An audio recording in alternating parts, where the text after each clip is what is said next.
ओम नमः शिवाय। शिव महापुराण रुद्र संहिता युद्धखंड पूर्वार्ध अध्याय 34 शंखचूडनी युद्ध कूच।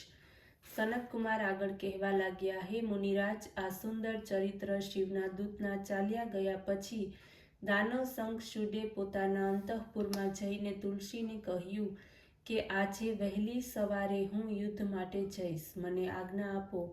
રાત્રિમાં એણે પત્નીની સાથે ઘણી વાતો કરી બંને સ્ત્રી પુરુષ ક્રીડા કરતા સુખસાગરમાં મગ્ન થઈ ગયા। સવારમાં ઉઠીને શંખચૂડે પોતાના પુત્રને રાજ્યનો ભાર સોંપ્યો અને તેને પોતાની પત્ની તુલસીને આધીન કર્યો। પછીથી રડતી પ્રિયાને ઘણું સમજાવીને અનેક પ્રકારે ધીરજ બંધાવી સેનાપતિને બોલાવી સૈન્ય તૈયાર કરાવ્યું। ક્ષણ માત્રમાં જેના દુર્દમ વીરો યુદ્ધને માટે તૈયાર થયા। મૌર્ય, કાલિક અને કાલિકેય બધા એની સાથે ચાલ્યા। અગણિત શૂરવીરોની 46 પલટન સાથે થઈ। પછીથી બધી મળીને 3 લાખ અક્ષૌહિણી સેનાને તે માંડલિક સાવરણીની બહાર આવ્યું। ગુરુજનોને આગળ કરીને રત્નજડિત રથ પર તે સવાર થઈને યુદ્ધ કરવાને માટે ચાલ્યો। જતા જતા પુષ્પભદ્રા નદીના કિનારે અક્ષયવટની નીચે તેણે પોતાનો તંબુ તાણ્યો। ત્યાંથી તેણે શિવની સેનાનું નિરીક્ષણ કર્યું। અધ્યાય 35 શંખચૂડે દૂતને મોકલ્યો। સનતકુમાર બોલ્યા કે ત્યારે દાનવેન્દ્ર પોતાના દૂતને શિવની પાસે મોકલીને આમ કહેવડાવ્યું કે શંખચૂડ આવી પહોંચ્યો છે, શી ઈચ્છા છે, સત્ય કહો।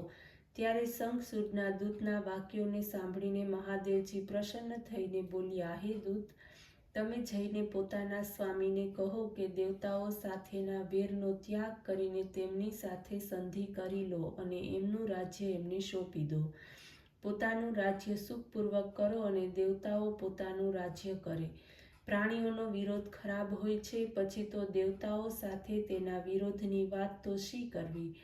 તમે શુદ્ધ કર્મી કશ્યપના સંતાન થઈને આમ કેમ કરો છો। જ્યારે શિવે આ પ્રમાણે કહીને શ્રુતિ સ્મૃતિ સિદ્ધાંતની ઘણી વાતો કરીને એ દૂતને સમજાવ્યો તો તર્કનો જ્ઞાતા તે દૂત ભવિષ્યતાથી મોહિત થઈને નમ્રતાપૂર્વક શિવજીને કહેવા લાગ્યો, હે દેવ, આપે જે કાંઈ કહ્યું છે તે બધું જ સત્ય છે, પરંતુ મારી વાત સાંભળો।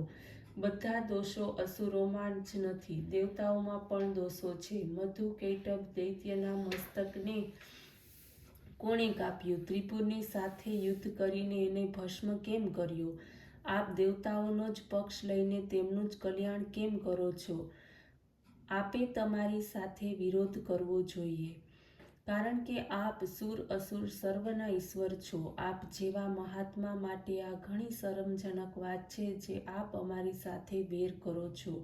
આ પ્રકારના વચનોનો ઉત્તર આપતા શિવે કહ્યું, અમે તો ભક્તોને આધીન છીએ, તેમની જેવી ઈચ્છા હોય તે પ્રમાણે અમે તો કાર્ય કરીએ છીએ। અમે કોઈનો પક્ષ લેતા નથી। દેવ કાર્યને માટે યુદ્ધ કરવામાં મને કોઈ શરમ નથી। તમે આ પ્રમાણે શંખચૂડને કહી દો। આમ કહીને શિવ મૌન થઈ ગયા। દૂત પોતાના સ્વામી શંખચૂડની પાસે ચાલ્યો ગયો। અધ્યાય 36 દેવ દાનવ યુદ્ધ। સનતકુમાર બોલ્યા, હવે એ દૂતે આવીને પોતાના રાજાને શિવે કહેલી સઘળી વાત કહી સંભળાવી।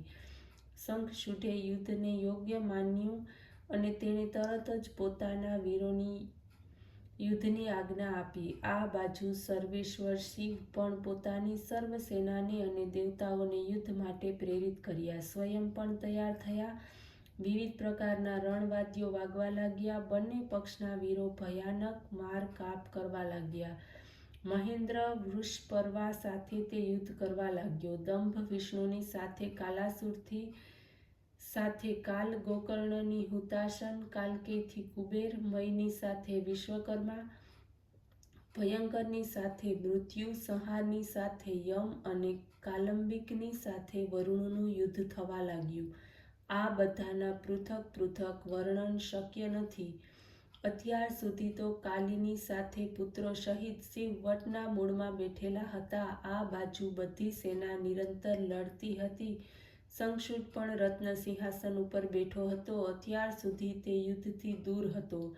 દેવતાઓ અને અસુરો પ્રાણ સંહારક યુદ્ધ કર્યું. અનેક પ્રકારના આયુધોના પ્રહાર કર્યા. વીરગણ મહાપરાક્રમથી પોતાના શત્રુઓના મસ્તકોના છેદ ઉડાડતો હતો. ક્ષણ માત્રમાં જ પૃથ્વી છિન્ન ભિન્ન વાહનોથી છવાઈ ગઈ.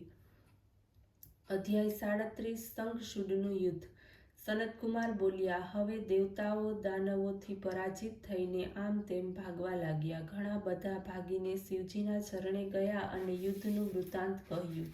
આ સાંભળીને ભગવાન શિવજી ગુસ્સે થઈને સ્વયં યુદ્ધ કરવા માટે ચાલ્યા.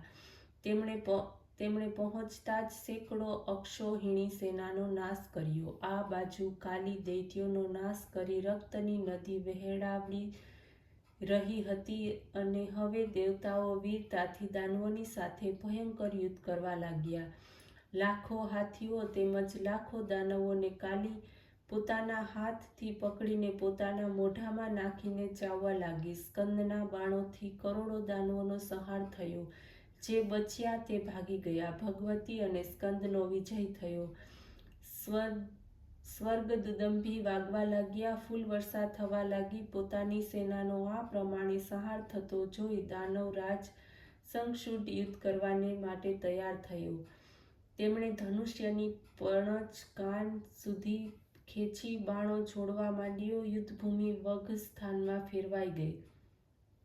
ઘોર અંધકાર છવાઈ ગયો. એના ભયંકર મારથી શિવપુત્ર સ્કંદ પીડિત થવા લાગ્યા. દાનવેન્દ્ર મય દાનવી અનેક માયાનો પ્રયોગ કર્યો. હવે એની માયાનો શિવના ગણ અને દેવતાઓ કોઈ જાણી ન શક્યા. એ સમયે આ મહાબલી શંખચૂડે સ્કંદના ધનુષ્યને કાપી નાખ્યું. સાથે જ પોતાની ઘાત શક્તિ ઉઠાવીને એની છાતીએ મારી. એના પ્રહારથી સ્કંદને ક્ષણભરને માટે મૂર્છા આવી ગઈ. પછીથી મૂર્છામાંથી જાગેલા સ્કંદ પોતાના માતા પિતાનું ધ્યાન કરીને ભયાનક યુદ્ધનો પ્રારંભ કર્યો. હવે એના બાણોથી શંખચૂડના રથનો છેડ ઉડાવી દેવામાં આવ્યો. એના કવચ, કિરીટ, કુંડલ, વાહન બધાને સ્કંદે કાપી નાખ્યા. એક એવી વિશેલી શક્તિનો પ્રહાર કર્યો તો તેના પરિણામે શંખચૂડ પૃથ્વી ઉપર પડી ગયો અને ઘણા સમય સુધી મૂર્છાધીન રહ્યો. પછીથી ઉઠીને તેણે પણ કાર્તિકેય ઉપર પોતાની શક્તિનો પ્રહાર કર્યો, જેના વાગવાથી તે પણ મૂર્છિત થયો અને પૃથ્વી ઉપર પડ્યો. આ રીતે તેણે બ્રહ્મ વાક્યને પ્રમાણિત કર્યું. કાલીએ તેને પોતાના ખોળામાં ઉઠાવી શિવની પાસે લઈ ગઈ. શિવ તેને જીવિત કર્યો. તે ઉઠીને ફરીથી યુદ્ધ કરવા નીકળ્યો. આ બાજુ વીરભદ્ર શંખચૂડ સાથે લડી રહ્યો હતો. બંનેએ એકબીજાના બાણોને કાપ્યા. શસ્ત્રો પરસ્પર અથડાયા, પરંતુ શંખચૂડે એક શક્તિ ચલાવીને વીરભદ્રને પાડી નાખ્યો. તેઓ તરત જ ઉઠી ઊભા થયા અને બીજું ધનુષ્ય લઈને તેઓ યુદ્ધ કરવા લાગ્યા. આ જ સમયે કાલી ફરીવાર યુદ્ધમાં આવી અને કાર્તિકેશ્વરની રક્ષા કરી. તે દાનવોને ચાવવા લાગી. બંને પક્ષના વીરો વિકટ સંગ્રામ કરી રહ્યા હતા. ઓમ નમઃ શિવાય.